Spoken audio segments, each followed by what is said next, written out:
8강 계속하겠습니다. 그래서 지난 시간에는 이제 한미 자유무역협정의 주요 내용, 그 협정 개정 관계에서 이제 주요 내용을 이제 봤습니다. 그죠? 그래서 이제 그 중에 이제 우리가 그 비관세 장벽에 대해서 명확하게 해두었다. 비관세 장벽을 실시할 경우에 이제 어떤 부분들을 할 것인가, 어떻게 할 것인가, 그에 대해서 이제 명확하게 그 정의를 해두었다라고 얘기를 드렸습니다. 그죠? 그래서 이제 모호한 부분들을 해소하고, 이제 그 뭔가 명확성을 갖다가 명확하게 투명하게 함으로써 그 절차도 굉장히 이제 예측 가능할 수 있도록, 그럼으로써 안정적인 투자와 교육이 이루어질 수 있도록 그렇게 한다는 것을 얘기를 드리겠습니다. 자, 그 다음에 이제 다음으로 보면은, 자, 그 다음에, 이거 이제, 자, 그 다음 조금 이제 보면은, 우리가 이제 북한하고 미국의 관계, 그러면 우리가 한미 FTA 관계에서도, 북한하고 미국의 관계도 한번 살펴볼 필요가 있습니다. 그래서, 우리와는 이런 관계를 형성하고 있는데, 이제 북한과는 이제 미국과의 관계가 어떠느냐, 이런 점도 한번 잠시 체크해 봐야 되겠죠. 우리가 잘 알다시피 2018년 이제 2019년에 이제 하노이에서 그것도 근 1년이 넘었네요. 그죠? 그래서 이제 하노이에 갔었죠. 그죠? 하노이에서 정상회담을 그때 개최를 하고요. 근데 성과는 없어버렸죠. 그죠? 그때 성과는 크게 이제 없었습니다. 그 다음에 또 6월 달에 또 이제 판문점에서 뭐 깜짝 쇼 비슷하게 뭐 트위터로 해가지고 서로 간 합의가 되어서 바로 이제 했다면서 이제 판문점에서 이제 그때 그 한 적이 있죠. 자, 그래서 이제 그런 이제 북한과의 관계도 지금 트럼프 행정부가 처음엔 굉장히 적대적인 모습을 보이다가 지금은 뭔가 좀 유화적인 그런 이제 모습으로 이제 조금 그 태도 변화가 있는 거죠. 이게 왜 중요하냐? 중요합니다. 우리가 북한과 미국과의 냉전 관계가 계속되면은 그게 결국은 이제 안보의 문제가 되고요. 그러면 이제 외국인 투자가들이 우리 부분에 대해서의 어떤 그 투자나 교육과 굉장히 좀 망설여지는 부분이 있겠고, 그게 우리 경제에 영향을 미치기 때문이죠. 그래서 우리가 이제 북한과 미국과의 관계는 항상 같이 이렇게 연계해서 되는 그런 이제 관계에 있다. 그래서 그런 중요성이 좀 있다. 그런 것을 우리가 이제 좀 지금까지 경험에 의해서 이제 알고 있죠. 그죠? 자, 이제 경제적인 부분들에 대해서 한번 보도록 하겠습니다.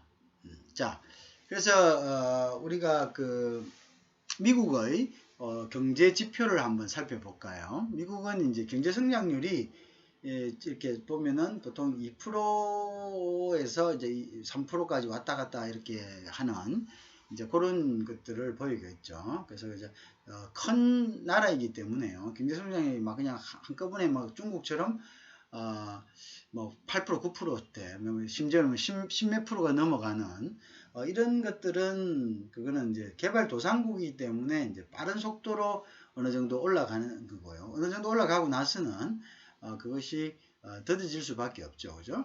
그 다음에 우리가 21조 달러, 이경 그 1천조 정도가 이제 명목 GDP로 되어 있습니다. 그죠? 그 다음에 1인당은 한 지금 한 6만 5천 불 정도 있고요. 그죠? 그 다음에 이제 정부 부채는 GDP를 차지하는 게 이제 한 거의 100% 정도 되고요. 물가 상승률은 이제 1.82% 연간. 그다음 실업률은 3%에서 이제 5%를 왔다 갔다 이렇게 하는데, 이런 실업률은 우리가 이제 거의 이제 완전 고용 상태다 이렇게 봅니다. 그 다음에 수출액하고 뭐 수출액도 이제 좀 점차적으로 이제 그런 식으로 돼가 있겠죠. 그러니까 이제 그러니까 수출액도 이제 1조 달러 정도 그렇게 이제 되고, 이제 그 다음에 수입액도 한 2조 달러, 2조 달러 정도 되겠습니다. 그다음 무역 수지는 마이너스를 보고 있겠죠. 무역 수지가 이제 마이너스를 보고 있다는 것은 그만큼 이제 미국이 이제 소비 위주, 소비 국가다. 그러므로 인해서 이제 적자를 메우는 것은요. 어쨌든 적자를 메우는 것은 미국이 기축통화를 갖고 있기 때문에 그죠? 기축통화를 갖고 있기 때문에 이제 돈을 찍어서 그 적자를 메웁니다. 근데 이제 그 돈을 찍어서 메우는 것도 한계가 있는데 달러와의 가치는 항상 뭐 수요가 있기 때문에요. 항상 수요가 있기 때문에 그것이 자국에만 차곡차곡 차이지가 않죠. 그죠? 그게 세계로 퍼져나가고 또 일정한 시기에서 이제 그것을 다시 이제 회수하는 그런 탄력적인 정책을 쓰고 있기 때문에 경제에서 무역 수지가 마이너스가 나도 이런 경제가 유지되고 있는 거죠. 유지가 되고 있는 거다. 이자율은 한 1.6% 정도 되고요. 최근에는 이제 이자율이 조금씩 뭐 올라갔다. 이자율을 보면은 이제 그 나라의 경제 상황을 좀 알 수가 있죠, 그죠? 경제가 힘들어질 때는 이자율을 낮춰서 돈을 풀고 또 경제가 힘드니까 당연히 이자율을 낮춰야 되겠죠. 그래야지 이제 경제가 좀 활성화될 수가 있겠죠. 그런 부분들을 우리가 볼 수가 있습니다. 자,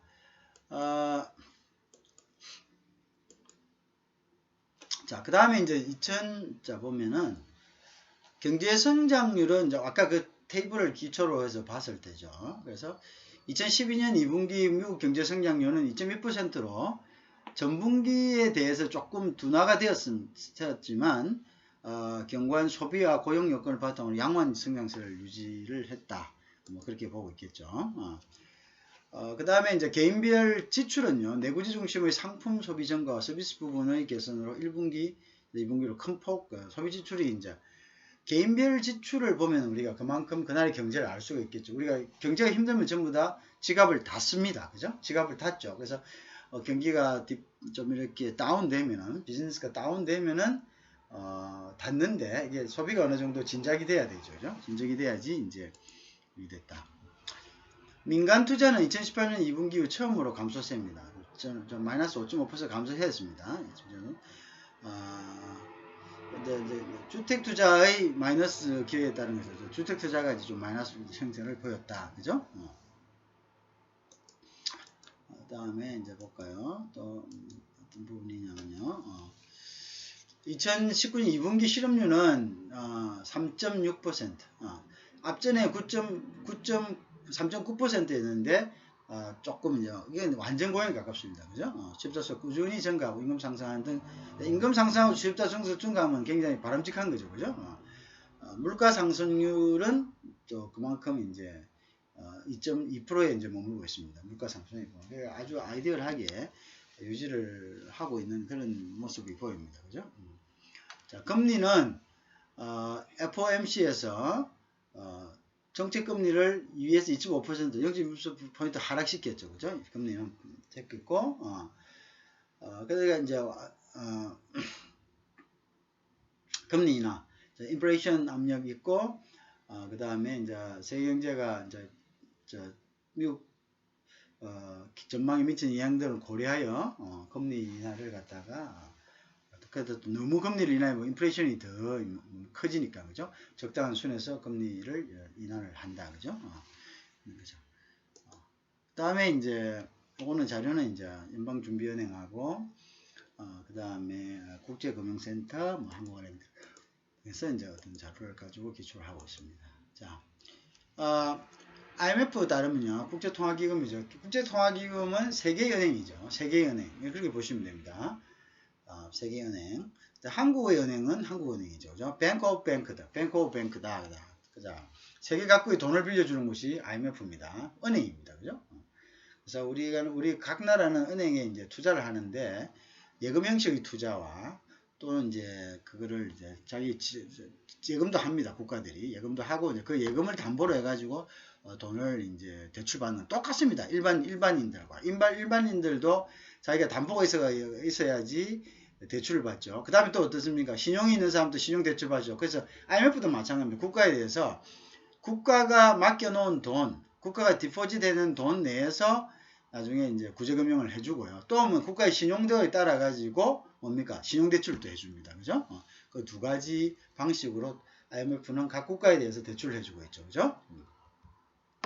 2019년 미국 경제는 여전히 높은 수준의 2.6% 그러니까 큰 국가들 선진국은 2.6%가 높은 수준의 경쟁입니다. 우리나라 같은 경우는 이번에 경제 성장이라는 것 자체도 이제 거의 마이너스입니다. 세계 전체가 그죠? 거의 우리가 지금 벌써 4월달 되는데 지금 경기가 돌아가는 게 있습니까? 거의 생산이 거의 그죠? 마이너스다. 이 코로나 이전에는 1.9%, 2% 약간 왔다 갔다 이야기를 했습니다만 이제 그것도 거의 물 건너갈 수준이 됐죠, 그죠? 그래서 2.6% 정도의 경제 성장이 아주 견실하다. 그렇게 됐다. 그 다음에 이제 주요 투자은행들은 1.9, 2019년 기준입니다. 이렇게 연간 2.6% 내외에서 2.6% 정상 노멀 할 경우에 2020년대도 마찬가지입니다. 노멀 할 경우에는 이제 2%에서 2.5%, 2%, 3% 가면 굉장한 거고요. 2%에서 3% 내외에서 왔다 갔다 하고 있다. 그렇게 이제 보시면 되는 거죠. 그래서 그 다음에 이제 글로벌 성장률이 둔화되고 있죠, 전체적으로. 그다음 통상정책 불확실성 지속적으로 연상반기에 부정적인 영향이 불가피해서 원래 상반기에는 정말 그 부정적인 그러지 않아도 통화정책 통상정책 불확실성 지금 보호무역주로 가고 있잖아요. 미국이 보호무역주 자꾸 빗장을 걸잖아요. 자기네들이 실업이 발생하고 또는 이제 자기네들이 산업이 이제 차지하는 이제 그 산업이 이제 세계화돼 버렸어요. 처음에는 세계화란 글로벌라이제이션이라는 명목 안에 세계를 개방하기 위해서 세계화를 주장했는데 그 세계화가 이제 자기 부메랑으로 돌아와가지고 그러한 세계화로 추진되어서 이제 미국 상품이 이제 세계 각국으로 다 펼쳐지고 선진국의 상품들이 꼭 미국 상품이라기보다는 펼쳐지고 이제 이러한 것들이 이제 기술이 평균화돼 버리고 또 이제 그러니까 기술이 이제 소위한 챌린지를 하는 거죠. 본국에 대한 기술의 챌린지를 하고 이제 그것이 이제 여러 가지 인터넷과 여러 가지 정보 공유할 수 있는 이런 방법들이 훨씬 더 향상됨으로써 어떻게 됩니까? 각국이 이제 거기에 대해서 기술을 평준화시켜서 역수출을 해버리는 거죠. 그러니까 어떻게 됩니까? 그리고 이제 중국 같은 경우에는 기술 같은 경우가 이제 거의 이렇게 공유해야 되는 이런 입장이 되니까 지적재산권 문제가 보호받을 수 있는 그런 장치들이 굉장히 좀 미흡하죠. 그러니까 이제 미국도 이제 여러 가지 이제 굉장히 보호적인 보수적이고 수동적인 그런 이제 자세를 취하는 거죠. 그래서 그런 것 때문에 교역량이 줄어들 거고요. 교역량이 줄어들면 결국 이제 경제 성장률이라는 것은 전체 생산량이 경제 성장률을 의미하기 때문에 성장률이 그냥 떨어질 수밖에 없는 거죠. 그래서 부정적인 평가가 작년에도 예견이 되는데 올해 이제 1월에 코로나가 발생함으로 인해 가지고 지금 거의 3개월 가까이 이제 계속되는 이러한 그 생산의 어떤 그 꺾임 현상이 더 세계 경제를 슬로우하게 만들겠죠. 자, 그런데 2020년 12월 이후에는 완화할 것이 예상돼. 자, 완화돼야 되는데, 그죠? 지금 이제 4월인데, 자, 그것도 이제 어떻게 될지 모르겠습니다. 미국 정계 전망을 보면요. 자, 최근에 트럼프 행정부하고요, 미의회 간의 부채 및 지출 상한 합의를 해서 불확실성이 해소되었습니다. 그죠? 근데 이제 미중 무역 협상이 장기화되고요, 여타 국가의 갈등 격화가 되겠죠. 그죠? 그 다음에 하방 리스크가 계속. 자, 미중 무역 전쟁에서 불꽃이 튀죠. 자, 미국하고 중국이 딱 깃대를 세워놓고 편가르기를 했지 않습니까? 자, 내 편 해라. 네 편 해라. 우리나라 같은 경우는 앞전에 우리가 살펴봤지만, 중국에 대해서는 24% 무역 의존도가 있습니다. 미국에 대해서 12% 플러스 뭐가 있습니까? 국방이랑 안보란 문제가 있죠. 그래서 미국은 중국한테 붙을래, 우리한테 붙을래. 중국은 또 역으로 같은 질문을 하죠. 그러니까 이제 우리는 중간에 있어서 이러지도 저러지 못한다. 이게 우리나라뿐만 아니다 이거죠. 미국이 우방으로 하고 있는, 미국이 물건을 사주고 있는 나라들, 동남아나 이런 나라들 똑같습니다. 중국도 마찬가지입니다. 그러니까 이제 결국은 무역 갈등이 이제 전 세계적으로 파급되는 이런 현상을 보이고 있습니다. 이러한 현상이 나타나면은 결국은 전체적인 무역량이 줄어들게 되겠죠. 서로 간 갈등으로 인해 가지고 견제하고 보호무역주의하고 규제하겠죠. 그러면 갈등이 일어나고, 그러면 국민들이 이제 가질 수 있는 잉여는 적어집니다. 왜냐하면 그만큼 제한된 선택 속에서 제한된 그 저하 속에서 선택을 하게 된다면 결국은 불합리한 선택을 비효율적인 선택을 하게 되고요. 그러면 이제 그것들은 불필요한 낭비가 되고 더 많은 생산을 할 수 있는 그런 기회를 잃어버리게 되는 거죠. 그죠? 그래서 그렇다. 그래서 우리가 하방 리스크가 존재하고 있다. 자, 금리는 파월 연방주도 이사장이 6월 금리나 경기 침체 리세션이랍니다. 그죠? 자, 그래서 금리 인하는 굉장히 중요합니다. 그죠? 그래서 이제 미국 연방준비이사회라는 것은 이게 이제 여러분들 잘 알고 있다시피 미국 연방준비이사회는 공적기관이 아닙니다. 이것은 은행연합의 대표기관이죠. 그죠? 뭐 그거는 이제 역사적인 좀 어떤 미국의 독특한 역사가 있는데 남북전 때까지 이제 거슬러 올라가는데 어쨌든 이분들이 대통령이 명목상은 임명을 하지만 후보자는 전부 은행연합회에서 추천을 하기 때문에 실질적으로 대통령이 강하게 연방준비이사회와 그 의장을 갖다가 어떤 규제할 수 있는 그런 방법이 없습니다. 그래서 때로는 이제 연방준비이사회는 굉장히 냉철하게 은행의 입장에서 전체적인 왜냐하면 남북전쟁 때 은행이 정부에 의해 가지고 굉장한 피해를 봤거든요. 돈을 정부에게 돈 찍는 기능을 그날 정부에 줬는데 돈을 너무 많이 찍어가지고 은행이 거의 파산을 했죠. 이제 그런 이제 역사적인 아픔이 있기 때문에 이제 그 부분들 돈을 함부로 찍지 마라. 그리고 돈과 이제 돈의 유통과 어떤 그 통화에 관해서는 우리가 관리한다. 이렇게 돼서 이제 간 거기 때문에 연방준비이사는 또 굉장히 냉철한 방향으로 그 금리라든지 통화정책을 갖다가 가져가는데 정부는 역시 이제 정부의 최고는 정부는 어쨌든 정치인입니다. 정치인. 대통령이 정치인이기 때문에 정치인은 이제 선거를 생각해야 되죠. 선거에서 정치인의 목숨은 선거에 있으니까요. 그래서 선거에서 본인들이 이제 유리한 방향으로 정치적인 판단을 한다. 그래서 정치적인 판단과 실리적인 판단, 냉철한 판단 사이에서 이제 항상 갈등이 생기죠. 이런 갈등 때문에 이제 마찰이 있고, 그렇지만 이게 견제와 균형에 의해 가지고 최대한 이제 보완 장치로서 이제 이런 견제와 균형이 작동을 하기 때문에 이게 참 그 바람직한 이제 이런 방법이 되죠. 자, 어쨌든 간에 뭐 자기네들 나름대로의 기준에 의해 가지고 결국은 뭐냐면 이제 추가 금리 인상 가능성이 이제 높은 것으로 전망되고 있다. 이제 이렇게 이제 보고 있습니다. 자, 금리 인상을 올린다는 것은 이제 돈이 시중에 많이 풀렸다는 거죠. 그죠? 그만큼 이제 인플레이션 압박이 있다는 거고요. 인플레이션이 너무 높아버리면 나중에 이제 인플레이션을 걷잡을 수 없는 방향으로 가버리면 여러 가지 이제 인플레이션이란 것은 그 말 자체로 우리가 낮은 가격에 사고 또 그거로 가지고 다른 걸 하나 더 살 수 있는데 그 기회비용을 잃어버린 거 결국은 뭐냐면은 소비자의 어떤 뭡니까 그 효용을 떨어뜨리는 게 되죠. 그러면 이제 전체적으로 이제 비생산적이 되는 거죠. 비생산이 되면서 이제 그렇다. 자 어쨌든 트럼프 행정부와 미 의회 지도부 간의 부채 및 요거는 아까 한 거네요. 하방 리스크가 있다. 요거는 자 그다음 미국을 보면요. 미국의 수출 상위국을 봅시다. 그 다음에 이제 미국 같은 경우는 캐나다에 제일 많이 수출합니다. 그 다음 멕시코, 그 다음에 중국에 하죠. 일본, 영국, 대한민국은 6번째 합니다. 그죠? 독일, 네덜란드, 프랑스, 요 정도의 순위는 우리가 알아놔야 되겠죠. 그죠? 요 정도의 순위는 이제 우리는 알아놓는 게 좋겠죠. 그래서 이제 미국이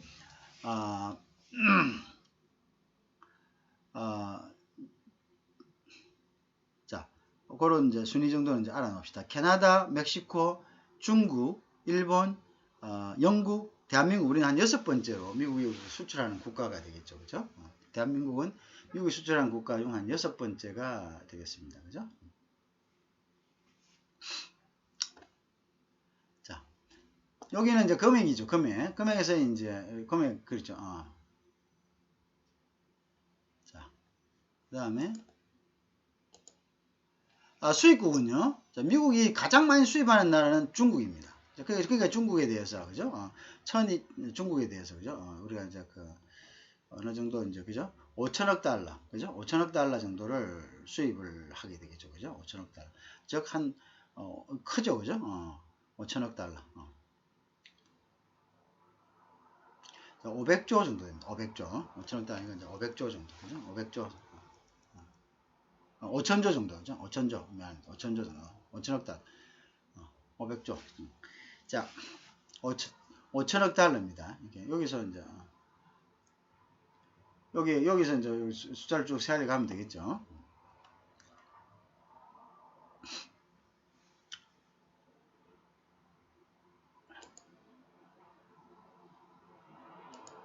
자, 그 다음에 이제 중국이 제일 컸다. 그러니까 이제 그거 하자. 자, 그 다음에 볼까요?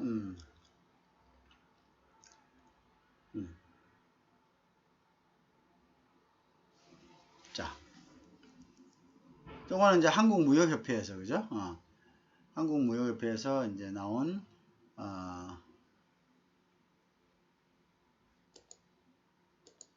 자, 그 다음에 이제 우리 여기서 볼 게 있습니다. 미국의 이제 무역협정 FTA 체결 현황을 한번 봅시다. 미국은 이제 어떤 나라들과 FTA가 체결됐냐면요. 호주하고 된 거죠. 호주. 자, 우리도 호주하고 2010, 우리가 2014년도에 됐죠. 그죠? 호주하고 2014년도. 자, 그 다음에 이제, 그 다음 뉴질랜드하고 또 했고, 그렇게 되죠. 2015년도에. 그 다음에, US 오스트레일리아 FTA 그죠. 그래서 이것은 2004년도에, 여기 생명보험료 서비스 시장이 개방되었습니다. 그죠? 그래서 이제, 요렇게 됐고, 이제 미국 기업들이 어떻게 됐나? 미국 기업들이, 여기에 이제 정부 조달 시장에 참가할 수 있게 되었습니다. 크죠? 정부 조달 시장은요, 소위하기에는 정부에서 구매하는 물건, 조달청에서 하는 거, 그죠? 그 같은 경우는 우리 나라 장터 같은 이런 경우죠, 그죠? 이제 거기에서 연간, 국가 GDP의 10%에서 15%가 조달 시장입니다. 엄청나죠? 예를 들어서 우리나라 같은 경우 500조다. 그러면 한 50조에서 60조가 조달 시장을 통해서 조달됩니다. 큰 겁니다. 그 다음 바레인은 2001년도죠. 그죠? 바레인은 이제 아라비아 반도 내 첫 국가입니다. 미국과 그 FTA를 체결한 거죠. 그 다음에 쭉 있고, 그 다음에 이제 이게 왜 중요하냐? 이게 왜 중요합니까, 여러분들? 예를 들어서 우리 상품 중에 아직 미국과 관세 부분이 있는 것은 이런 나라들에 가서 생산을 하면은 그냥 그대로 관세 물자로 들어간다는 이야기입니다. 그죠? 100% 관세가 풀이되는 건 아니죠. 우리는 이제 점차적인 관세, 좀 자동차 같은 경우는 어떻습니까? 자동차 같은 경우. 예를 든다면, 100% 그렇게 되는, 100% 그쪽 나라에서 했다. 그래서 그게 아니까. 그래서, 로컬 컨텐츠에서 국내, 비중이 얼마냐에 따라서 또 관세를 매기는 그런 좀 여러 가지 이제 절차와 복잡한 것들이 있습니다만은, 예를 들어서 한국에서 미국을 발굴할 때 25% 관세를 매긴다. 그러면 이제 코스타리카, 그 다음에 엘살바도르, 과테말라, 온두라스, 니카라과, 도미니카 이런 나라들, 도미니칸 리퍼블릭, 센트럴 아메리칸 FTA, 요거 도미니칸 리퍼블릭하고 하면은 이 나라에서 들어가는 것은 소비재의 경우 관세 면제됩니다. 그죠? 수출은 미국에서 만들어서 이런 나라에 들어가면 어떻게 돼? 미국에서 만든 이런 나라에 들어갈 때는 거의 관세 안 무니까 이제 미국에서 제조한다든가 아니면 이런 주변부 나라에 가가지고 제조하면 이런 나라에 가면 우리나라에서 보냈을 때는 관세를 물 것을 여기서는 이제 관세를 물지 않는. 그게 이제 FTA를 우리가 배우는 중요한 이유 중에 하나죠. 그죠? 그런 부분들, 협정 내용들을 우리가 알아봄으로써 우리가 이제 FTA 비즈니스다 이래서 FTA 비즈니스라는 것은 어떤 나라의 글로벌 밸류체인을 형성했을 때 가장 효과적으로 우리가 세금을 갖다가 절약하면서 경쟁력을 가질 수 있느냐. 그걸 이제 우리가 연구할 수 있는 거죠. 그 다음에 이제 칠레하고도 했습니다. 2003년에. 그러니까 이래 되면 이제 미 서비스 제공 기업들이 미국은 서비스가 80%라고 했잖아요. 그러니까 미국은 서비스 부분의 공략이 가장 중요합니다. 그 사람들 입장에서는 서비스를 공략하는 것이 가장 포커스겠죠. 그죠? 그래서 이제 칠레에 들어갈 서비스 시장 진출 수월했죠. 그죠? 그 다음에 이제 칠레 등록 등 상품 및 특허에 대한 보호가 이제 이 사람들이 들어가서 칠레에 가서 이제 상표 등록하면은 그 보호해주는 거죠. 서비스 시장이니까 그죠? 보호해준다. 미국인들 가서 해도 이제 보호해준다. 그거는 일반 근데 실질적인 거하고 또 명목적인 거하고 틀리죠. 그죠? United States Colombia Trade Promotion Agreement다. 콜롬비아하고도 했고요. 여러 가지가 있습니다. 그래서 이런 부분들은 여러분들이 조금 눈여겨 보실 필요가 있어요. 한국하고는 이제 여기 2018년 3월 26일 타결됐죠. 그죠? 원래는 2012년에 3월 15일 발효된 거. 그죠? 그래서 어정서다. 그죠? 자, 그래서 이제 재협상이 타결됐죠. 3월 26일 타결됐다. 자, 그래서 미국 측은 별다른 국회 통과 절차가 불리한 한국은 국회 비준을 앞두고 발의하는 재협상 이전에 표기했다. 그죠? 타결됐죠. 자, 근데 중요한 건 뭐냐? 왜 이제 여기 나옵니다. 그래서 이제 미국은 당시에 2018년도에 이제 효력이 정지되는 법안이 있습니다. 그 법안 안에 미국이 그냥 행정부, 대통령 권한으로서 이걸 타결하려고 그렇게 서둘렀던 겁니다. 그렇지 않으면 이제 의회 비준을 받아야 되죠. 앞 시간에 제가 잠시 언급했는데요. 뒤에도 조금 나옵니다. 뭐냐면 이제 미국 같은 경우는 교육에 관한 협상 같은 경우에요. 관세 협상이라든지 이 같은 경우는 일단은 국회의 비준을 받습니다. 근데 이제 받는데 그 받는 것도 이제 절차가 좀 있어가지고요. 이제 받더라도 이제 받는 게 있고 안 받는 게 또 있습니다. 이제 받더라도 그것은 이제 예를 수정 없이 받겠습니다. 수정을 있게 받게 한다는 것은 요거는 우리나라에 유리하니까 요거 고쳐가지고 해와라 이렇게 합니다. 그러면 고쳐가 다시 협상해야 됩니다. 그러면 해와라 한다고 해서 그래 하겠습니다. 그게 되는 게 아니죠. 상대국에 가가지고 다시 그것을 negotiate 해야 되니까요. 그죠? 자, 그런데 이제 보통의 경우는 이제 뭐냐면 행정부가 합의한 내용을 비준할 거냐 비준하지 않을 거냐 100% 받을 거 100% accept 할 거냐 100% reject 할 거냐 그것만 결정합니다. 통상에 관한 것은 그죠? 그만큼 신축성을 부여해놨습니다. 융통성을 부여해놨죠. 자, 그래서 이제 이 의정서의 내용 일부 수정하는 이 부분은 트럼프 대통령의 직권으로서 할 수 있는 겁니다. 근데 그걸 할 수 있는 유효 기간이 뭐냐면 그 법의 어떤 존속 기한이 2018년 말월까지였습니다. 그러니까 트럼프 입장에서는 빨리 이걸 갖다가 조속히 타결하고 서둘러서 그냥 타결한다. 사실 이건 불가능하죠. 한 2, 3개월 그 전년도 12월에 서신으로 통조해서 그것도 서신으로 통보해가지고 왔다 갔다 시간 걸리니까요. 왜냐면 관리들이 그냥 내일 가자 해가지고 아무 일이 없어가지고 출장 갈 수 있는 게 아니잖아요. 관리들은 여러 가지 딱 고위 관리들이 나름대로 스케줄이 다 있는데 그 스케줄을 갖다가 하려고 하면 기다리고 다른 사람 스케줄 다 맞추고 가려면 시간 걸리니까 일단은 뭡니까 서면으로 해가지고 일단 어그리하고 그다음 어그리된 부분들을 다시 서면을 몇 번 했다고 그래요. 그 다음에 이제 몇 번, 2번인가 3번 모이고 물론 그 밑에 사람들은 모였겠지만 그 여러 가지 이제 이런 것들을 해가지고 통과시켰습니다. 그죠? 그래서 이제 그쪽에는 의회 절차를 거치면 여러 가지 이해관계와 또 잡음들이 발생할 수 있잖아요. 이제 그런 부분들을 최대한도로 단축시켜가지고 효율성 있게 그 사람들 했죠. 우리는 이제 또 그렇게 했죠. 그거 가지고 왈가왈부 했지만 어쨌든 자, 그 다음에 이제 파나마하고도 했고요. 파나마하고는 우리가 이런 아이템들을 봐야 되는 이유가 뭡니까? 이런 아이템들하고 미국하고는 FTA가 체결되어 있다면 우리가 이 나라에 가가지고 이런 아이템들을 생산하는 글로벌 밸류 체인을 만든다면은 이건 세금을 지금 우리나라에서 20%, 10% 부과되는 이런 차등 세금을 여기 나라에 가서 한다면 인건비도 절약하고 가까이 있으니까 교통비도 절약되고 여러 가지 절약되겠네. 그러면 이제 우리가 뭐냐면 이러한 이제 생산 기지를 갖다가 다각화해서 해외에다가 FDI를 한다든가 이렇게 해가지고 이렇게 그래서 이런 품목들이 중요한 거죠, 그죠? 그래서 이렇게 품목들이 중요한 겁니다. 그다음에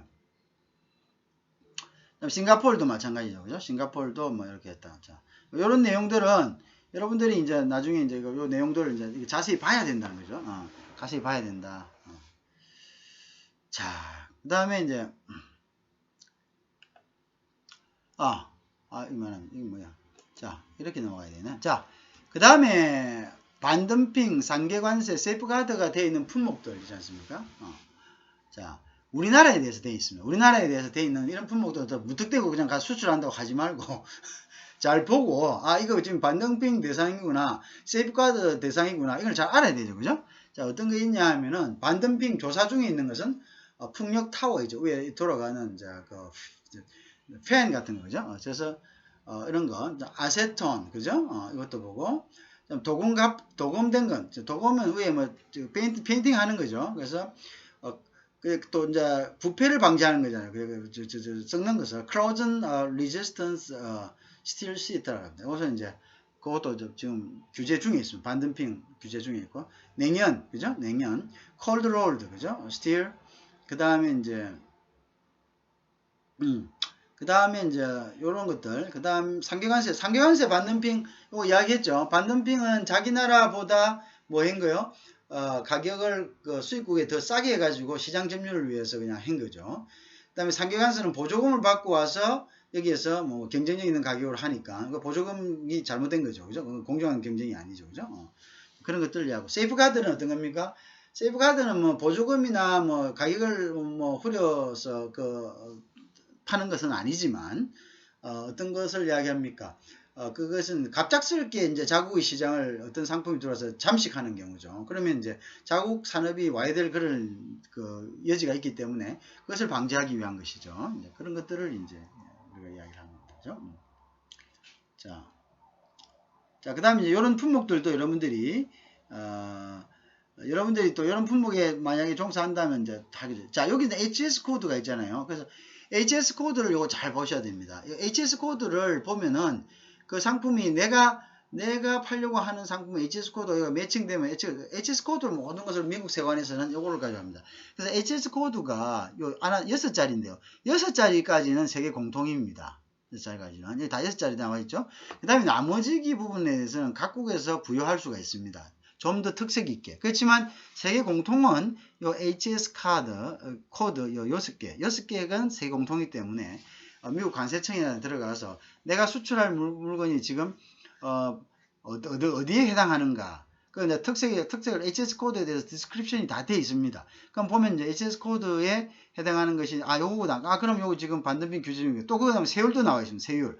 그다음에 이제 우리나라하고 FTA가 체결돼 가지고 FTA 상품에 해당되는 경우는 이제 FTA 특별 관세가 얼마인지, 뭐 면제가 돼 있는지, 몇 프로인지, 뭐 몇 년 후에 어떻게 되는지 그게 상세하게 다 나와 있습니다. 그런 걸 보고 우리가 이제 비즈니스 플랜을 이제 세울 수가 있죠. 그죠? 자, 이것도 마찬가지입니다. 세탁기 같은 것도 세이프가드 돼 있죠. 규제 중에 있습니다. 우리나라 세탁기. 뭐 세탁기도 이제 여기 원통형이 있고 뭐 그냥 뭐 드럼형이 있고 뭐 이렇게 있을 거 아닙니까? 그죠? 요것도 이제 거기에 대한 이제 HS 코드입니다. HS 다 6자리 돼 있죠. HS 코드 harmonized입니다. harmonized. 그죠? HS 코드가 이제 돼 있어야지 우리가 또 HS 코드로 전부 다 할 수가 있습니다. 그래서 이런 것도 이제 규제 대상에 있죠. 그죠? 자, 이것도 마찬가지죠.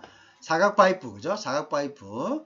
그 다음에 도금강판, 송유관, 용접력 강과, 유정력 강과, 강철못, 스틸 레일, 그죠? 콘크리트 철근도 마찬가지네요. 이것도 이제 반덤핑 돼 있네요. 그죠? 요거는 이제 요때 된 이제 기간입니다. 그죠? 후판이라는 것은 아주 두꺼운 판을 이야기하는데요. 요거는 이제 배 같은데 재료, 배 만들 때 배 옆에 있죠. 옆에 이제 붙이는 그런 재료들을 우리가 후판이다 이렇게 합니다. 그래서 이제 이것도 이제 마찬가지죠. 이제 반덤핑이다. 우리가 이제 우리나라에 뭐 인천이나 포스코나 이런 데를 만들죠. 이런 데서 이제 만든 것들이 이제 반덤핑 판정을 받을 수가 있는 거죠. 그 다음에 동관도 마찬가지. 이게 뭐 금속 제품들이 거의 대부분 이제 규제 중에 있네요. 그죠? 그것도 PVC 강선도 그렇고, 그죠? 여러 가지 이제 있다. 유압 변압기도 있고요. 그렇다. 자, 그 다음에 이제 이런 것들이 있죠. 그래서 요거는, 한국무역협회 수입규제통합지원센터에 가시면 됩니다. 그래서 수입규제 품목이 뭔지 다 알아야지 우리가 함부로 우리 아이템 선정을 안 할 거 아닙니까? 그죠? 그래서, 우리가 FTA를 배우는 궁극적인 목적은 이걸 갖다가 이제 물론 FTA가 어떤 건가라는 지식을 쌓는 것도 있죠. 그렇지만 전반적으로 비즈니스와 관련되죠. 우리가 비즈니스를 할 때 이 FTA가 있는 종목들이 어떤 거고, 만약에 우리가 내가 지금 딜링하고자 하는 것 어떤 종목들을 선택하는 게 더 유리하겠느냐, 그리고 그것을 어디서 생산하는 게 좋겠느냐, 그럼 이런 것들이 이제 어떤 내가 비즈니스상에서 문제가 됐을 때 어떤 절차와 방법으로 우리가 해결할 수 있을 것인가, 그런 절차와 방법을 해결할 수 있는 FTA를 체결한 나라들이 어디일 것인가, 그럼 그런 나라들이 우리 비즈니스 어떤 대상국으로 선정되는데 우선순위가 있겠죠. 이제 그런 것들을 우리가 이제 알기 위해서 공부를 하는 겁니다. 그죠? 중요한 이야기죠. 그죠? 자, 근데 미국의 수입 금지 품목이 있습니다. 그죠? 뭐 이런 하기스를 비롯한 동물 뼈로 만든 식품, 그죠? 이거 이제 동물 학대하는 거잖아요. 쿠바산 시가 쿠바에 대해서는 이제 샌크션을 하는 거죠. 그냥 그냥 일단 쿠바의 주력 상품이 시가니까요. 그래서 경제 제재를 합니다. 그죠? 그다음에 주류 함부로 안 되고요. 자, 위조품 개와 고양이 털로 제조된 이건 이제 동물 보호 차원입니다. 무기 헌팅 트로피 무기를 자유롭게 소지하면서 무기를 안 된다 하는 것은 그거는 좀 그렇죠. 그러니까 자국의 무기상들을 이제 보호하기 위한 거겠죠. 헌팅 트로피 그죠? 그다음에 그 헌팅했다는 건 동물을 소팅 하는 거니까 안 좋은 거죠. 죽이는 거니까.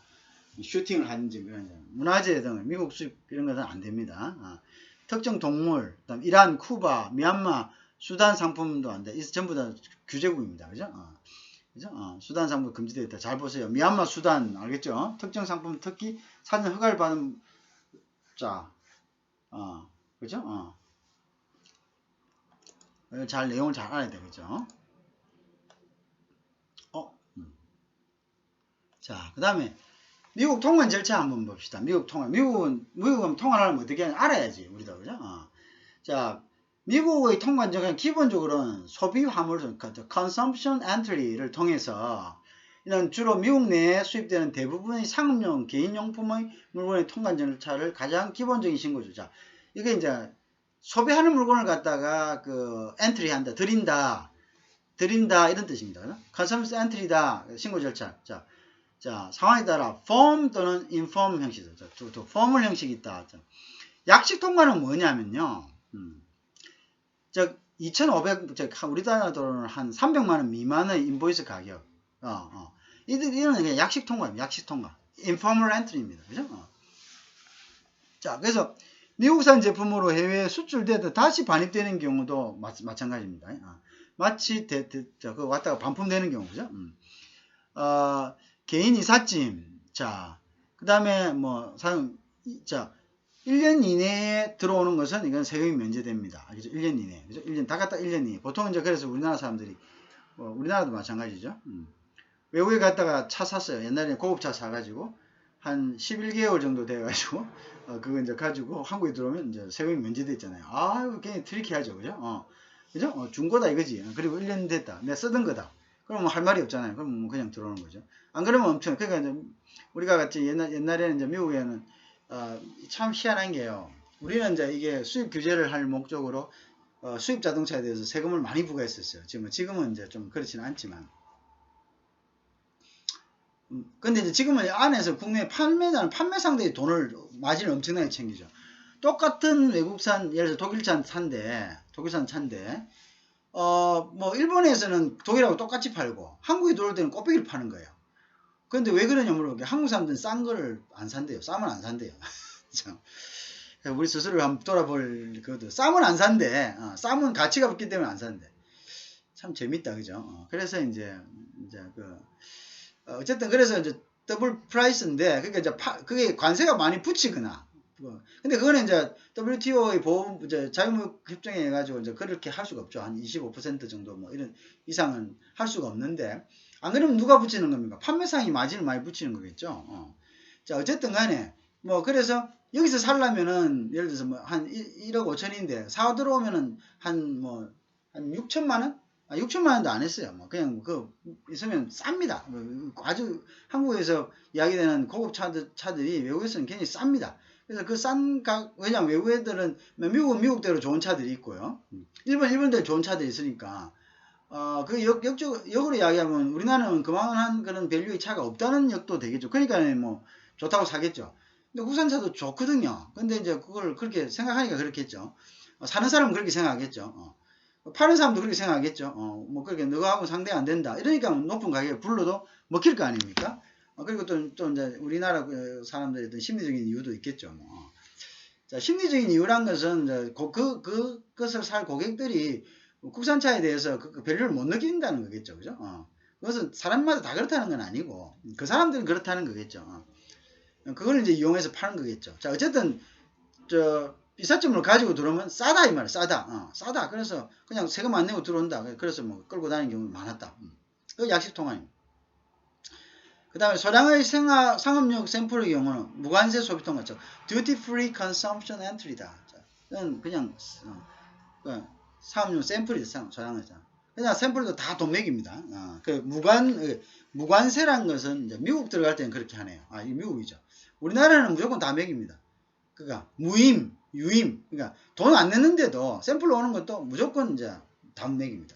무관세 소비 통관에서도 일반용품 분기면 담배 분기 일종으로 일반용품은 상품, 알코올 음료와 담배는 일종으로 샘플 통관 수량이 제한하고 있죠. 그렇죠. 무조건 들어오는 건 팔아버리지 않습니까? 그죠? 그래서 알코올 음료는 일종으로 불려서 일반용품도 3종으로 불려서 있다. 나포 세일이라고 명시당한 사업용 판매가 불가능하고 훼손된 물건에 한해 샘플 부사짓거나. 그래서 옛날에 차 들여올 때 좀 막 부사갖고 들어오잖아. 부사가지고. 그리고 막 스크래치하고 부사가지고 이거 뭐 거의 뭐 그러면 그거는 뭐 아예 상품으로 가치가 없잖아요. 그러니까 어떻게 고치는 게 더 값이 더 많이 들겠다. 이렇게 쓰면 싸게 사도 고치는데 돈 다 들겠다 쓰면 세관에서는 그냥 그대로 통과시켜줍니다. 한 일종의 트리키죠 그것도. 근데 실제 그런데 자기가 고칠 능력만 있으면 뭐 그냥 그대로 가져오는 거죠. 근데 그럼 고칠 능력이 없으면 그 돈이 그 돈이죠. 차라리 스크래치 하는 것보단 어떻게 세금을 내서 그냥 세금 내고 그냥 들어오는 게 낫죠. 미국 세관이 샘플 통과 안 내서는 물품의 가치가 2,500달러를 초과하는 거고 본드를 합니다. 본드 즉 채권을 통한 임시 수입 TIB 또는 Temporary Importation Under Bond 또는 까르네 통관이 가장 적절한 통관 방식으로 안내되고 있다. 알겠죠? 본드를 낸다. 나중에 이제 상품 가치 그거 하면 다시 리펀드 해주겠죠. 본드라는 건 나중에 리펀드 해준다는 거예요. 본드라는 것은 보통 이야기하는 것은 이제 우리 본드는 어떤 겁니까? 퍼포먼스 본드라는 거 이행 불이행 보증금이 있잖아요. 보증금. 자, 나중에 보고 이걸 다른 데로 일정 기간 내에 다른 데로 안 썼으면 돌려주는 거죠. 일단 세금 받아놓고요. 본드로 받아놓고. 근데 만약에 이제 썼으면은 이제 뭐 그거는 알죠. 세금을 흡수해버린 거죠. 이걸 쓸 수도 있고 안 쓸 수도 있는 물건이 있을 거 아닙니까? 그죠? 그럴 때 이제 본드 해놓고 나중에 안 썼으면 갖다 보여주고 이거 안 썼습니다 하면 돈 내주는 거죠. 일정 기간 내에 이제 안 썼으면. 그죠? 그 다음에 이제 정식 통관입니다. Formal Entry는 뭐냐면요. 인보이스 가격이 2,500불 이상이거나 그 다음에 어떠냐. 수입 허가가 규제 품목, 국가의 세입 보호 대상 품목과 세관 행정 업무 수행상 필요할 때 수입 화물에 대해서는 뭡니까? 정식 통과. 자, 이거는 250일이니까 세금 매겨야 될 품목이니까, 그죠? 그 다음에 수입 허가 안 돼. 그러니까 이제 이럴 때는 무조건 이거 안 되는데 왜 가져왔는가? 이럴 때는 이제 우리가 정신 통관 가야 됩니다. 그죠? 이삿짐이라도 수입 허가 안 된다. 이럴 때는 좋아. 그거는 일단 세금 내고 가져가. 이렇게 되겠죠. 그 다음 소비 통관은 커스텀 엔트리는 해외 수입되는 물품 대부분은 할 수가 있습니다. 여기도 이제 이 두 가지가 있다 했죠. The formal entry하고 informal entry가 있다 했습니다. 그래서 어쨌든 뭐 통관하면 되는 거죠. 돈 내고 통관하든 이제 돈 안 내고 통관하든. 자, 품목에 따라 관세를 지불하지 않고 세관장의 허가를 받은 후 미국 내에서 소비자에게 제품을 판매하는 경우도 가장 많이 이용된다. 품목에 따라서. 관세 지불하고, 그렇죠? 자, 그 다음에 쿼터 통관, 쿼터 엔트리는 미국 내에서 판매를 위해 수입된 통관하는 경우인데, 이거는 쿼터라는 것은 우리가 수입량을 제한한다는 거죠. 양을 제한한다. 그렇죠? 예를 들어 철강, 알루미늄 제품이 적용되어 있는 무역 확장권 232조. 한국산 철강, 알루미늄 주화관세를 쿼터제를 받아 수입 물량이 제한됐다. 왜냐하면 평균 수출량의 70%로 이걸 수입량을 제한해놨습니다. 그죠? 주화관세를 면제 받았는데 232조에 해가지고 무역확장법. 자, 원래 이게 똑같이 적용됩니다. 우리나라뿐만 아니라 철강을 일정량 이상 수출하는 미국에 수출하는 국가에 대해서는 다 이거를 230 안보에 의해서 규제를 받습니다. 자, 근데 이제 여기에서 이제 추가 관세는 하지 않았는데 쿼터를 갖다가 적용받았다. 자, 참고 통관이다. 쿼터 통관은 그런 겁니다. 그 다음에 아까 정식 통관, 비정식 통관, 그 다음에 참고 통관. 웨어하우스 엔트리는 특정한 경우에 따라 정식 통관 과정을 거치기 전에 보세탐구를 일과하는 통관을 뜻한다. 앞서 통관, 쿼터 통관이 물량이 초과해 다음 쿼터 오픈 시간 기다려야 할 경우에, 그죠? 참고 입고하는, 그죠? 맞죠? 그죠? 또한 정식 수화물 신고 통관이 앞서 물량 포장 라벨링 하겠죠, 그죠? 단순 작업이 필요할 경우에 참고. 자, 이게 뭐냐면, 창고가 있습니다, 창고. 보세 창고라는 소위 보세창고. 보세 창고라는 것은 뭐냐면 우리가 나가는 물건도 보세, 들어오는 물건도 보세. 뭐냐? 보세라는 것은 아직 세금이 부여되지 않았다. 세금이. 들어왔는데 자 한국에서 배가 내렸다. 배가 내리자마자 세관에서 무조건 통과시키 됩니까? 그거 하도 못합니다. 그래서 이제 절차도 있고 서류도 만들어야 되고 물론 사전에 이제 그 서류 같은 것을 다 만들어 놓을 수도 있겠죠. 그렇지만 이제 이걸 일단 보세창고로 옮깁니다. 옮겨가지고 거기서 이제 벌크로 온 것들은 포장을 다시 합니다. 왜? 벌크로 와서 그냥 신고를 갖다가 박스 단위로 하고 싶다면 박스 다 실어야죠. 다시. 그 다음에 뭐 봉투 아니면 뭐 이렇게 포대 하고 싶다. 포대로 다 심어야죠. 가마니 같은 데 심어요. 자, 그런 작업하기 위해서도 이제 통과하죠. 거기에서 이제 어떻게 합니까? 거기에 있으면서 야, 요거는 자 전체로 따져보니까 한 100가마니 나오겠다. 그럼 100가마니 그 통과시켜 놓고 거기서 그냥 뭡니까 가마에 다시 실른다든지 아니면 이제 뭐 여러 가지 이제 코드 통과했는데 이번에 100톤 수입되는데 120톤 왔다. 그럼 20톤 이제 나누고 다음 80톤 오면 다시 그 합쳐가지고 온다. 이럴 때는 뭡니까? 거기다가 기다려야 되죠. 무슨 알겠죠? 그런 것들을 갖다가 우리 창고 통관이 한다. 그래서 warehouse entry다. 뭐 원칙적으로는 거치기 전이니까 이거는 통관이라고 할 수 없고 그냥 입고 창고 입고라는 거죠. 그러니까 절차상은 통관이 절차 중에 하나다 이런 이야기죠. 자, 일반적으로 정신통관은 통관 채권, 본드를 세관에 제공해야 된다. 통관 채권은 본드란 것은 뭐냐 하면은 일단 그러니까 그 돈을 위탁해 놓는다는 겁니다. 돈을 위탁해 놓고 그 위탁해 놓고 이제 별 문제가 없으면 그 돈 찾아간다는 이야기죠. 그죠? 그 다음에 이제 또 문제가 있으면 어떻게 한다고? 그 돈을 갖다가 그 돈은 이제 그냥 회수된다는 겁니다. 그죠? 자, 그런 이야기를 이야기하는 거죠. 그래서 이제 우리가 본드 통관이다. 이렇게. 자, 그 다음에 이제, 통관 채권은 세관이 납부해야 하는 관세 및 수수료에 대한 납부임을 보장하는 세관과의 계약이다. 그쵸? 제가 안 냈을 때는 채권에서 그냥 가져가 버리는 거죠. 그죠? 채권에서는 뭐냐면 내가 돈 줄 것이 있다. 내가 돈 줄 것이 있다라고 발행하는 거죠. 그죠? 자, 세관 채권은 관세와 관련된 수수료에 대한 보전 개념 맞죠? 여기 나오죠. 보전 개념이고 세관으로 납부 의무가 제대로 이용되지 않을 경우에 세관의 모든 관세와 관련된 수수료를 지불해 주는 제도이다. 이제 보정하는 거죠. 우리 소위 이야기하는 이제 무슨 우리 보정보험, 서울 보정보험 같은 데 가가지고 이제 보정서 떠오는 거랑 같은 겁니다. 자, 그러니까 반드라고 합니다. 반드, 그죠? 본드, 그죠? 미국으로 제품을 수입하는 모든 수입자와 수입된 상품을 미국 내에 운송하는 모든 운송업체는 세관 채권, 커스텀 본드를 갖추고 있어야 됩니다. 그래서 뗄 수 있어야 됩니다. 그래서 한국 서울 보정보험하고 연결돼 있어야 된다. 이런 이야기입니다. 그래서 다 떼어 있어서 그냥 그대로 이제 보정보험에서 이 사람에 대해서 이 사람이 이 수입업자 이 사람에 대해서 발생하는 만약 세금 안 내고 하는 건 우리가 먼저 주겠다 세관에 그래 돼야 되죠. 그래서 이제 세관에서는 이제 그 보정회사에다 그대로 이제 요걸 하는 거죠. 이제 채권을 떼오면은 일반적으로 수입자는 반출 후과를 받기 전에 세관 채권을 세관에 제공해야 돼. 제공해서 갖고 있다가 하죠. 그 다음에 이제 돈 그대로 내면 되면 그것을 그대로 돌려주는 거죠. 무효되는 거죠. 자, 그래서 보증금의 의미다. 채권이라는 것은 채권이다. 세관 채권이라는 것은 보증금의 의미다. 이렇게 알고 있으면 됩니다. 보증금의 의미다. 자, 수입품이 반덤핑 또는 상계 관세 대상인 경우, 그죠? 반덤핑은 아까 이야기했죠. 이 소위 하는 비관세 장벽들입니다. 야, 너희들 왜 너희 나라보다 너희 나라 100원에서 파는데 우리나라보다 50원에 파냐? 시장 점유하기 위한 게 아니냐? 상계관세. 야, 이거 왜 너희 나라 원가 보면 훨씬 높은데 우리나라에서는 경쟁력 있는 가격으로 파느냐? 너희들 국가로부터 보조금, subsidies 받은 거 아니냐?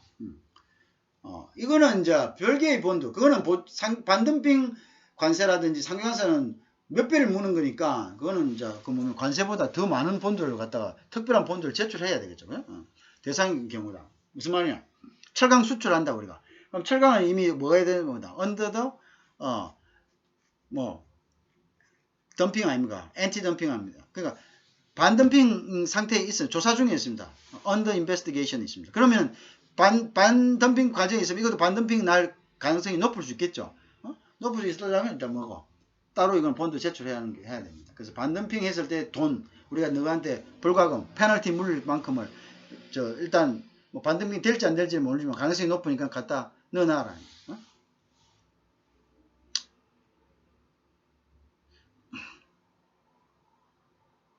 자, 그 다음 세관 채권의 보증인가. 이건 누구냐면은 자, 미 재무부, 또 Department of Treasury가 인정한 보험회사, 이 보험회사 및 기타 채권 전문 기관에서 발행하는 것이 일반적이다. 아무 데서 발행하면 안 되죠. 우리는 서울 보증보면 또 뭐 몇 군데 있잖아요. 그죠? 그런 것다. 그죠? 그래서 그것은 미국 재무부에서 보증하는, 그죠? 적기 돼 있으니까 적시 이제 효수할 수가 있겠죠. 슈어티, 그죠? 보증인 슈어티.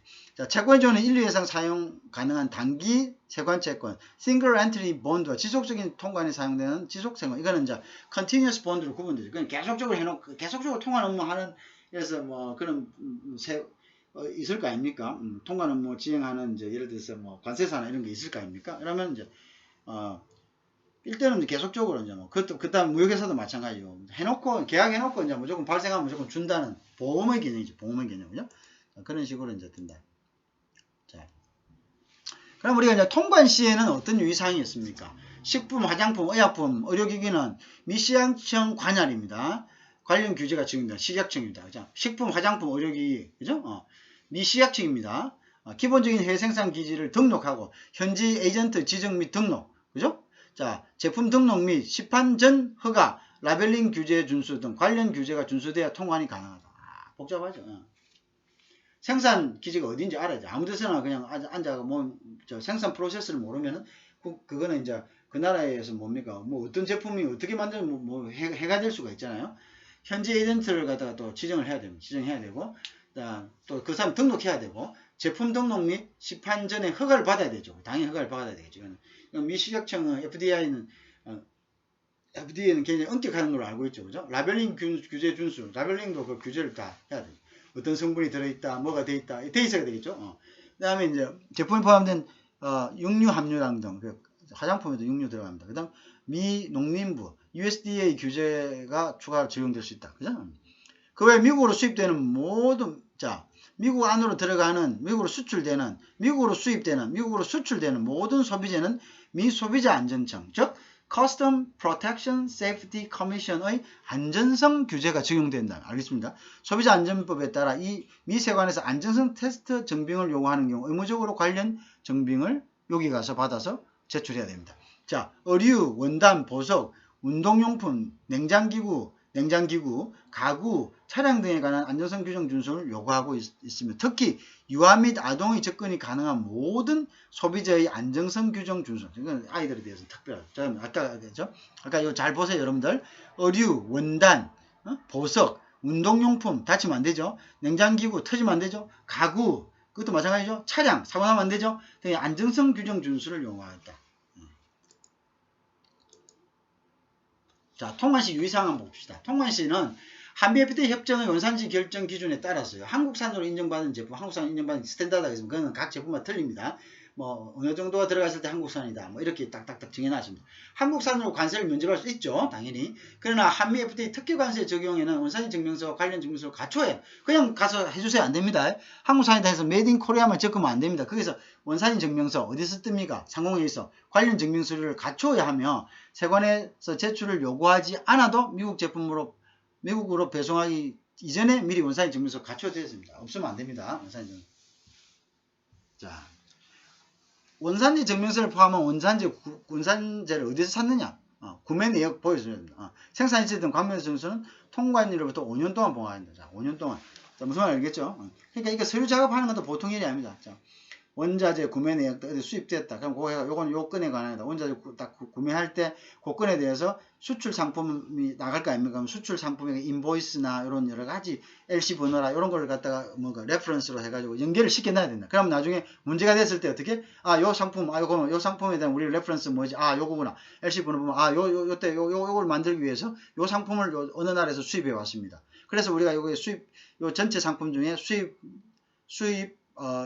요거는 원산지가 어디라고 해가지고 우리가 미국 세관에 신고했습니다. 이런 걸 딱딱 나중에 5년 동안 보관해야 된다는 거죠. 5년 안에는 우리가 세관 수리는 5년입니다.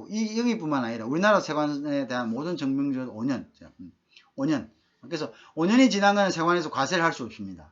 그죠? 무슨 말이죠? 5년 동안 세관에서 과세를 안 한 것은 추가로 할 수 없습니다. 그죠? 여러 가지 마찬가지죠. 형민사상도 마찬가지입니다. 그 관련된 5년 이후의 것은 5년 전의 것은 책임을 물을 수 없습니다. 최근 한미 FTA로 특혜 관세를 적용받는 한국산 제품에 대한 사후 검증이 강화됐습니다. 미 시약청도 미국으로 수입되고 있는 화장품, 의약품에 대한 검증과 실사를 강화해 한국어로 표기된 효과까지 확인한다. 그래서 한국으로 와서 이거 너희 나라에서 표기한 거하고 우리나라에서 표기한 거 맞는가 보고 단순 화장품, 산업품, 의약품 구분에 만진을 가하고 있다는 주의자. 조심해야 된다 이 말입니다. 조심해야 된다. 이런 것들 특히 이제 아무거나 못 모르고 수입했다. 전략 잘 된다 이거 지금 한번 팔아보니까 확 나갔다. 아이고 돈 되겠다 싶어서 그냥 대량으로 구매해 놓고 있다가 나중에 이런 데 걸려버리면 그냥 그거는 그냥 폭삭 그냥 창고에서 죽도 밥도 안 되는 경우가 많습니다. 그래서 굉장히 주의해야 된다. 그래서 우리가 FTA를 배우면은 그런 마인드를 여러분들이 심어줍니다. 학문이란 것은 꼭 디테일만을 우리가 따지는 게 아닙니다. 전체적으로 이런 흐름이 있구나. 이게 FTA가 이런 분야가 이런 문제가 발생할 수 있구나. FTA가 적용받는 것은 우리가 이런 이점이 있구나. 이런 불리한 점이 있구나. 그래서 이런 거를 할 때 이런 절차에 따라서 우리가 이런 것들을 갖다가 준비할 수 있구나. 이게 중요한 거죠. 그래서 우리가 이걸 전체적으로 배움으로써 우리가 그러한 하나의 마인드를 가질 수 있다는 거죠. 마인드를 가진다는 게 그만큼 중요한 거죠. 그죠? 자, 시원스럽게 하늘 날아갑시다. 자, 미국은 산업별로 생산자, 적합성 선언, 즉 자체 인정. 자, 근데 미국은 원래는 산업별 생산자 스스로가 자체 인정을 하는 것을 원래 원칙으로 하고 있습니다. 그죠? 자, 그래서 이제 그것을 가지고 안전이나 품질 대응하는 기준을 충족했습니다. 그러나 산업 학회별 자발 인정 등과 그러나 이제 학회별로 그래서 SM이라든지 무슨 학회, 협회 이런 데서 뭐냐면은 이제 공업협회 또는 엔지니어협회 이런 데서 뭡니까 자체적으로 규준을 마련해 가지고 그 기준에 따라서 그냥 민간 부분이 공적 기관을 갖다가 일단 어떤 그 위임 받아 가지고 하는 경우가 많습니다. 그만큼 이제 민간 부분에 대한 그런 이제 지식 수준이 높다는 이야기죠. 그죠? 얼렁뚱땅 하는 게 아니라 거의 이제 그래서 이제 이 사람들은 이제 그 여러 가지 자기가 공적인 그런 부분들의 어떤 공적인 어떤 책임의식이 있습니다. 그런 것들이 있죠. 그래서 산업별 학계가 자체 인정도 있어요. 자체 인정. 생산자 적합성. 자기 공장이 스스로 이제 이거는 우리 공장에서 만들어도 대신 그 공장이 이제 인정을 받습니다. 9001이나 여러 가지 이제 생산에 관련된 이제 ISO나 이런 것들을 받습니다. 받고 난 다음에 이제 그 기준에 의해 가지고 자체 인정을 한 경우는 어차피 자기들이 어떤 공인 인정을 갖다가 받았기 때문에 믿는 거죠. 인정에 따라서 그 프로세스 중 하나로 자가 인정을 했구나. 그럼 믿는 거죠. 또는 이제 그것이 조금 미비하다 생각될 때는 산업협회별로 자발 인정 제도가 있죠. 우리 여러 가지가 있잖아요. 무슨 조선기자재협회. 그럼 조선기자재협회에서 자기네들이 이제 이렇게 조선기자재에 있어서 압력용기라든지 웰딩이라든지 용접이라든지 이런 것들에 대해서 뭡니까 자체 규정을 두고 이거는 KR 스탠더드에 한국 성급 스탠더드에 만족한다 안 한다 이런 것들 그죠? 자, 그런 것들을 이야기하죠. 그러면 이제 우리가 그거 하죠. 자, 정부에서 강제 인정 강제 준수 요건을 충족하지 못했을 경우는 생산자나 공급자, 유통업체의 제재 조치를 취하는 것이 원칙입니다. 그러니까 최대한 민간 부문이 자율적으로 하도록 만들어주죠. 그죠? 그래서 이제 또는 이제 산업별 협회의 자발적 인정 활동이 효과적이지 않거나 적합하지 않다고 판단될지만 제품의 강제 요건 준수 판정에 직접 관여합니다. 그죠? 그렇다. 대부분 이제 민간에 요청되어 있다. 그래서 의회도 마찬가지입니다. 의회도 대부분 스텝 웨이 하고 있습니다. 그래서 결국 뭐냐면 규제가 필요하다고 판단될 시에 이제 뭐냐면 연방기관에다 해라 이렇게 하고 이제 권한을 부여하는 법안을 통과시키지 처음부터 끝까지 계속 정부가 모두 인발브 돼가지고 하나하나 다 꼼꼼하게 체크하도록 이렇게 하진 않습니다. 그죠? 그래서 민간 부분에 이제 한 거고 또 기관에 정부의 어떤 권한을 부여할 거는 공공 의견을 수렴하여서 이제 거기에서 이제 딱 보고 판단합니다. 그래서 이제 정부 차원에서 요구하는 인정제도는 공공의 건강, 그죠? 그 다음에 안전에 직접적인 영향을 미치는 제품에 대한 규제를 하나고 있고요. 식품 같은 그런 거죠. 약품 의료기기는 식품의약청 FDA는 이제 Food and Drug, 그러니까 Drug Administration입니다. FDA, 그죠? Food and Drug, 즉 식품의약안전 Administration, 식품의약청이다. 이렇게 요게 인정을 받도록 되어 있습니다. 자, 그 다음에 암더가